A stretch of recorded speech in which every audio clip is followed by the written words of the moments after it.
everyone, the Crafty Atelier, Angela's here with number 8 of Ghosties and Dollies. I have here with me, I have Sky. She is my 1/6 scale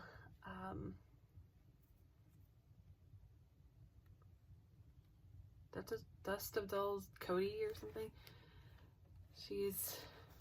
I have her face up as well online. I can link it below if I remember. I've been really bad about that, just remembering to link stuff on because I already know it's on my channel, so I'm like, I forgot, I'm sorry. But yeah, this is Sky, and she will be here with this story. This story is one of my own. I don't have pictures at all because it was not like something that I investigated with my group. It was actually my old house. So my old house is in Bellevue, and then I sold it in 2021 and I moved in with my husband here. So this is that story. The following is true to the best of my knowledge. So this house I bought when I was 27, and it was my first house ever.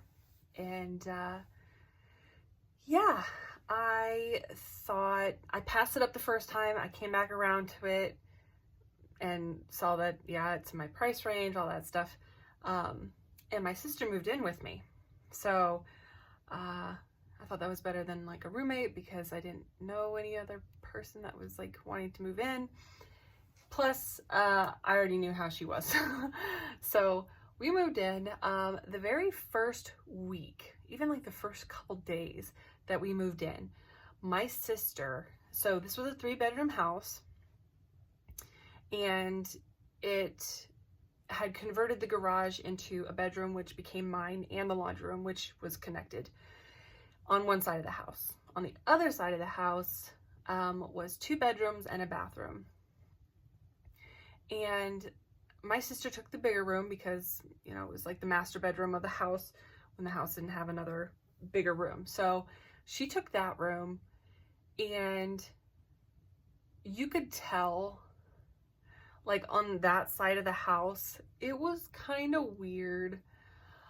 It just had a kind of a feeling. It was kind of heavy.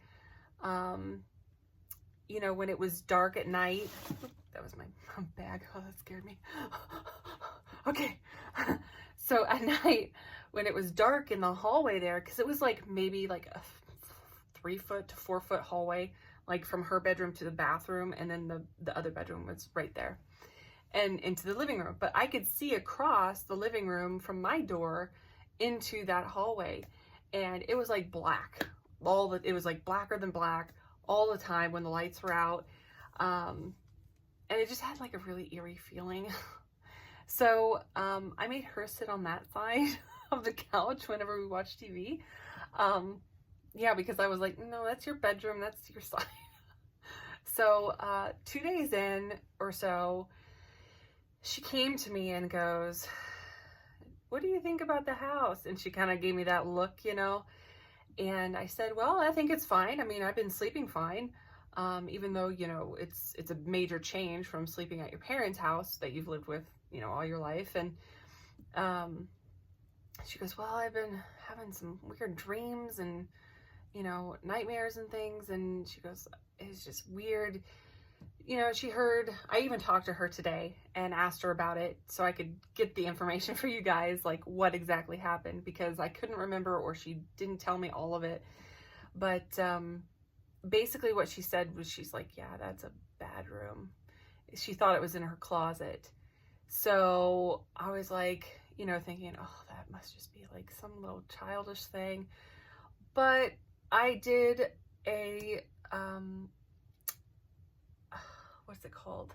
An EVP session where you record and you ask questions, and then you go back to the recording and see if you caught anything. I did that in there when I was working, because at that time, I worked partly at home, even before, you know, lockdowns came down. So I worked at home. I did the EVP session. I went through it, didn't hear anything. Did not hear anything. So all I said was, don't bother my sister anymore. She doesn't like it. She doesn't want you near her, blah, blah, blah, blah, blah. Well, I asked her today, I said, do you remember anything? Because I have it literally right here. I said, I remember you said you had been like shot or something in the arm, and that was your nightmare. That was actually one of mine when I was there. She said, I never had one where I was shot. I had one, and I still can remember his face, that if I could draw, I could do every detail. And we were fighting, and in my brain, I was like, I know so much martial arts. Why can't I do something? And he had old-time shears, like scissors. She sent me a picture, and I'll show you right here.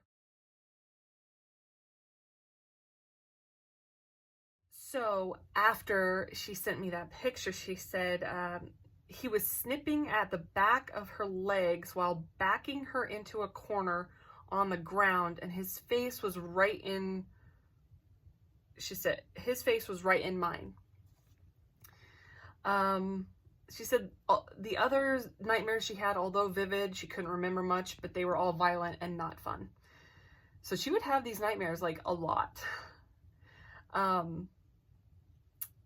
So I asked a couple more questions, like, you know, what kind of details did he have? She said he was probably in his 40s, short brown hair, stubble, one of those straw hats that you associate with like quartet singers from like the 50s and 60s, dirty overalls, typical man hands that were dirty, nails that were gross, like he had been digging in the dirt, like full on dirt, she said. I said, was he smiling or sneering, or did you smell him or anything like that? She said that her dream was in color. There was no smell. He was talking or sneering with his gross teeth right in front of her face. Yeah, so that was her story. She had lots, and it was reoccurring. It was reoccurring all the time. So he was trying to take these scissors to the back of her legs so she couldn't run away. And like, it was really weird because he was in front of her face too. I didn't know until a little bit later that when my husband and I were dating, he would come over to my house and we'd watch a movie, and then he'd go home. And well, I would cook dinner for him, and he would go home. There was one night where we were watching a movie, he fell asleep. And so I was like, well, I'm not going to wake him up because he's just going to have, you know, it's like 2 a.m, we're watching a movie. And so I just let him sleep. So I fell asleep too. And he said in the middle of the night, he woke up and he said that there was something in the room and it was trying to either get at me or get at him. I can't remember what he said, but he like literally woke up and was like, get the fuck out, you know. He says, you aren't welcome here and blah blah blah. And the thing just wanted to, like, you know, it was like mischievous but in a bad way. So that's how he described it, because he didn't tell me until later on, after I sold the house. He goes, yeah, that's why I didn't spend the night or like stay the night at all after that, was because he said that that demon thing was there and it was in that room. And because I had taken over my sister's room after she moved out, and I redid it, I repainted, I you know, cleaned it, everything. And I didn't like that closet either, so I kept it closed, and I didn't have my clothes in there.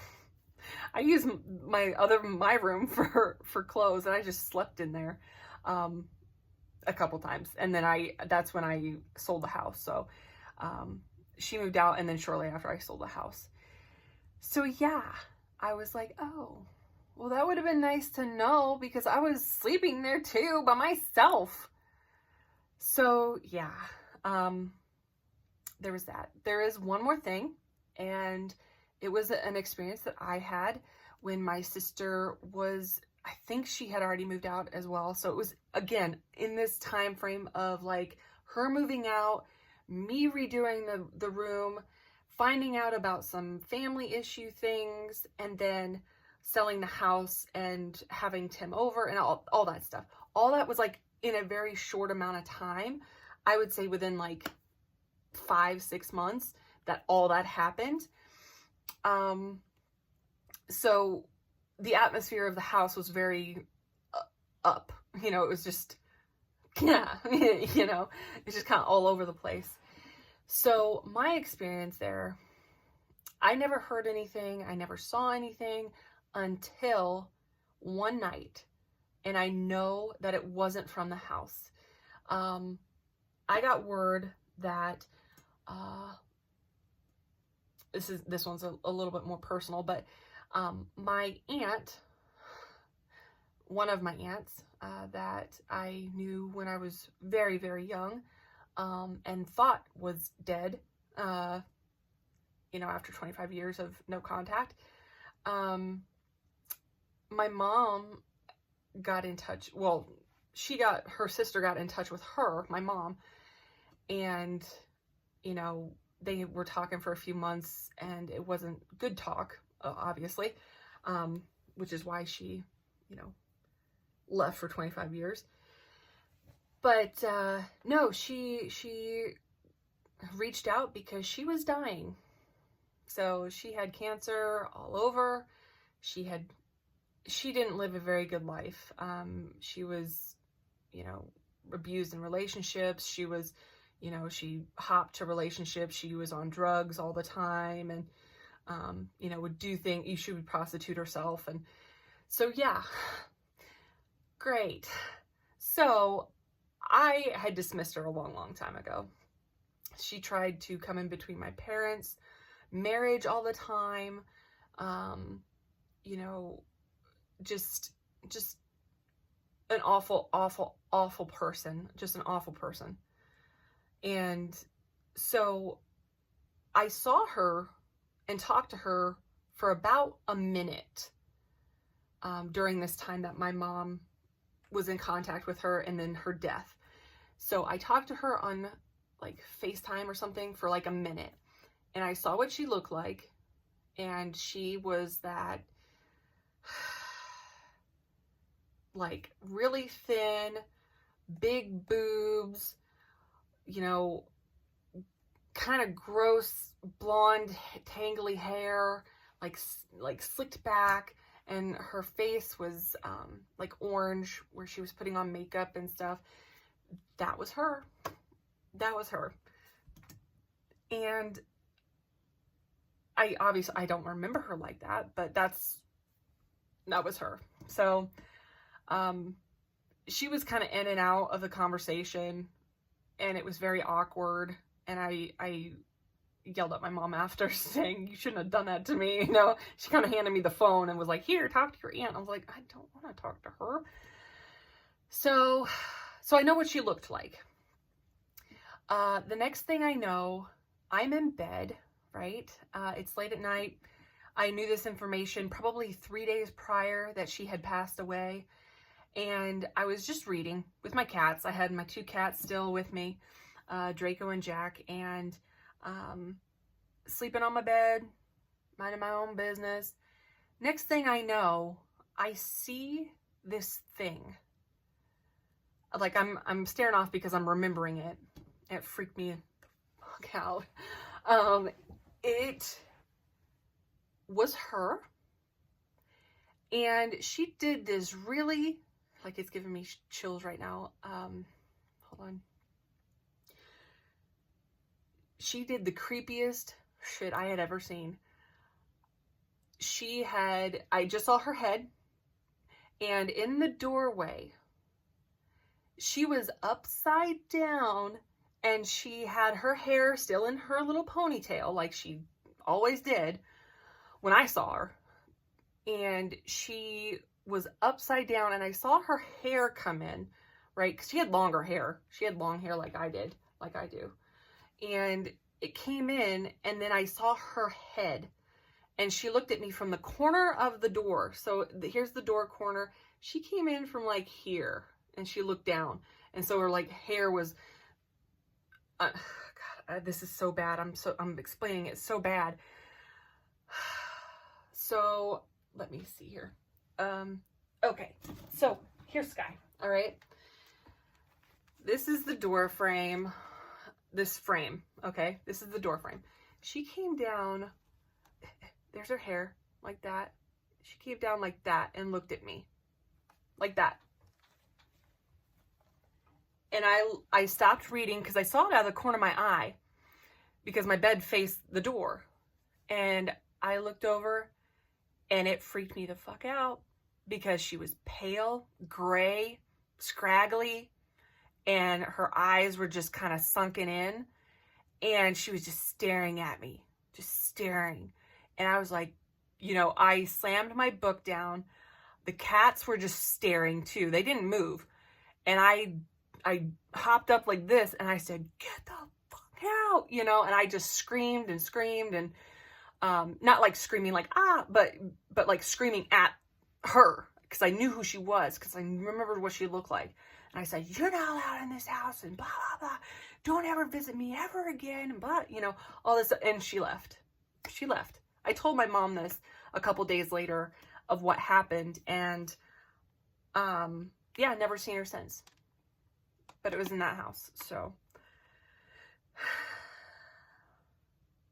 yeah. Just imagine Smeagol or Gollum face. That's kind of what it looked like with blonde hair.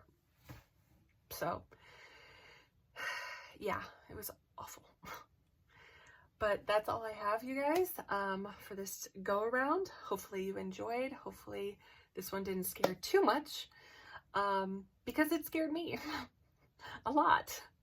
And I think that might have been the time that I had said, yeah, I think that's enough for me for now. And I haven't investigated since, but yeah. Yeah, that's it for me, guys. I'll see you in the next one. Bye.